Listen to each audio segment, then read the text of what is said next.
Aujourd'hui on se retrouve pour une nouvelle vidéo tuto pour broder ce petit motif qui fait partie de ma planche motif d'été à télécharger sur mon blog gratuitement. Je vais vous donner quelques petits conseils pour réaliser cette broderie avec du coton mouliné, des petites perles et on va aussi utiliser un tambour. Allez, c'est parti!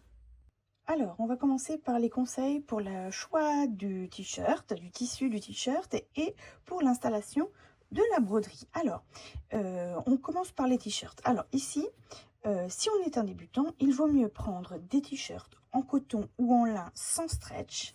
Ici, moi, j'ai pris un coton avec un peu d'élastin dedans, donc c'est un jersey, donc parce que je suis habituée.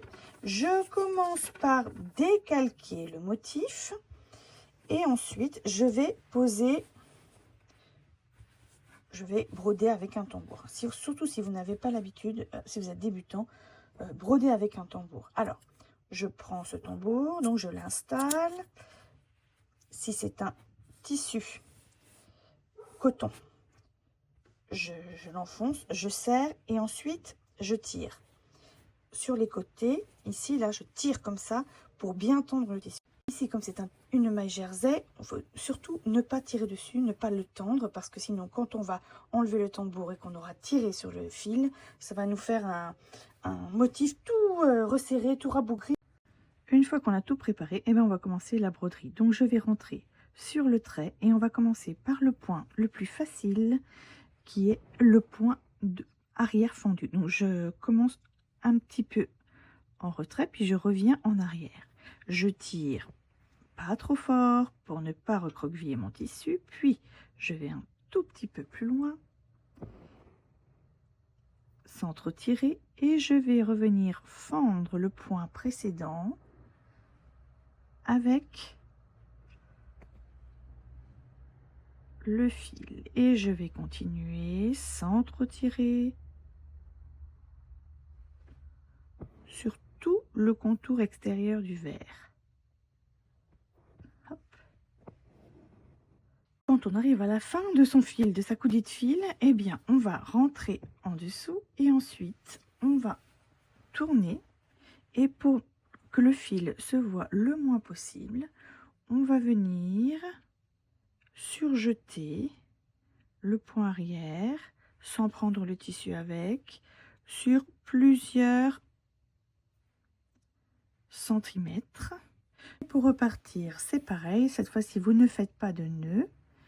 Voilà, hop, vous tirez votre fil au max, vous venez l'attraper comme ça pour le bloquer, puis vous repartez en avant, vous ressortez quelques centimètres quelques millimètres plus loin et vous venez continuer à faire votre point.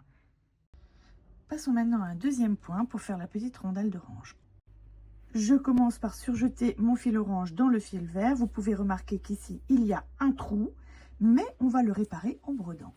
Alors, je vais vous montrer un autre point qui s'appelle le point de tige. Alors, je sors ici au coin, puis je vais quelques millimètres plus loin, rentrer, puis je vais sortir à l'intérieur sur le trait. Voilà. Et ensuite, je vais tirer tout doucement, puis aller repiquer plus loin, ressortir exactement là où je suis rentrée tout à l'heure, tirer délicatement et ainsi de suite tout autour. Ensuite, avec le même point, le point de tige, on peut faire, si on veut, une autre petite rangée, voire deux, avec du fil blanc. Maintenant, on va passer à un autre point qui s'appelle le passé plat, ou on peut dire des points lancés, hein, ça va être plus simple. Pour faire les quartiers d'orange, je pars au milieu d'un petit quartier, je repique au centre, hop, puis sous le fil, hop, je repique au centre, Pour ne pas qu'il y ait trop d'amas de fil, je vais faire le 3e point et le piquer un petit peu avant le trou du milieu. Puis le suivant, je repique sous le fil blanc.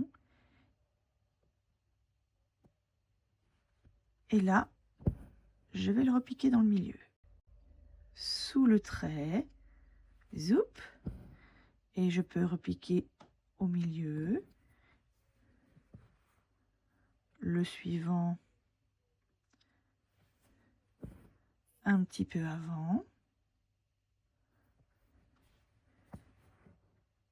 Et le dernier,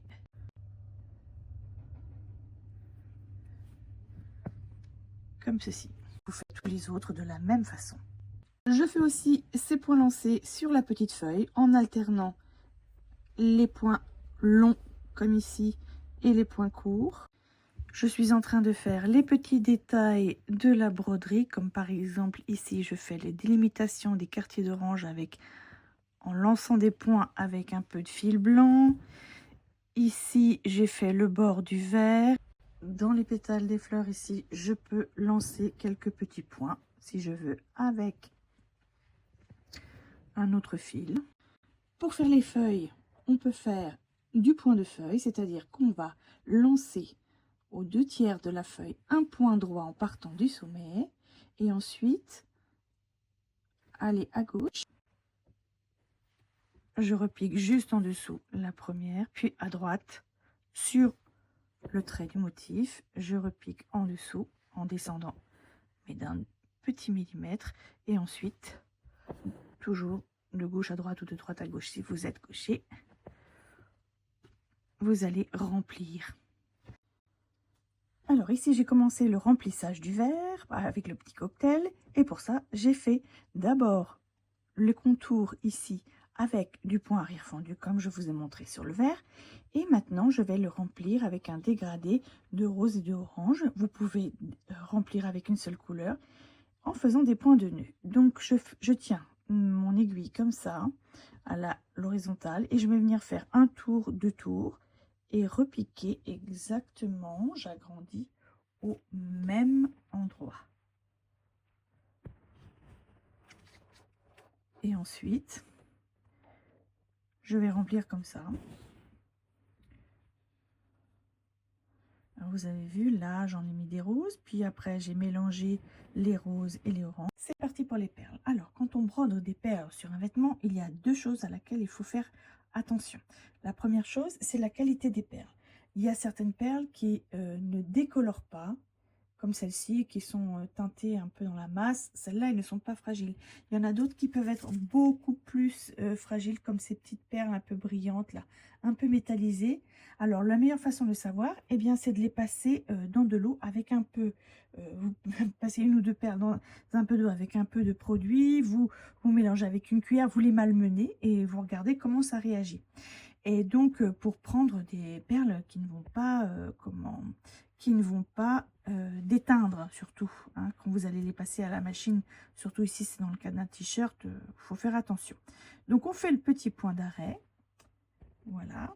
Et la deuxième chose auquel il va falloir faire attention, c'est de ne pas trop charger en perles, parce que les perles, si vous en mettez trop, vont apporter du poids à la broderie, et vous avez votre broderie qui risque de faire un petit peu des vagues. Un godailler, quoi, en gros. Donc là, eh bien, on peut mettre ces perles là où on a envie. Par exemple, ici, je vais en mettre une pour le cœur de la fleur. Ici, j'aurais très bien pu en mettre une, mais j'ai choisi de faire un point de nœud tout simple. Voilà. Après, là, voilà, on peut décider aussi d'en mettre parmi les points de nœud. J'ai décidé de rajouter des petites perles transparentes sur le bord du verre, un petit peu comme sur les margaritas quand on met un peu de sel pour souligner les bords. Voilà, la broderie de ce petit cocktail est terminée avec son fil et ses petites perles. J'espère que ça vous a plu. On se retrouve très vite pour de nouvelles aventures brodées.